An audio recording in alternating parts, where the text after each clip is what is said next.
The Fall Farmers Market brought fresh produce to campus. Some jalapenos here, a little on the wrinkle side, meaning it's going to get really hot inside. This one's going to be real hot. Coastal Carolina University's executive chef Mike Marques chose the best ingredients. Some blemishes, but that's part of, being a little organic and not using pesticides. To showcase what can be done with farmers market produce, Chef Marques made salsa.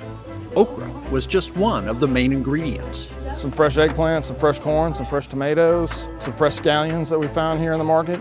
The preparation was simple by design.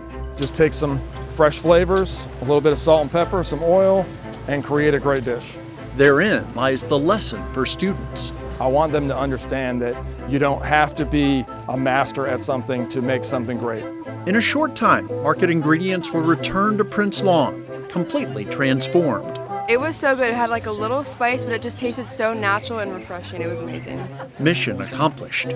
Local is the best way to go.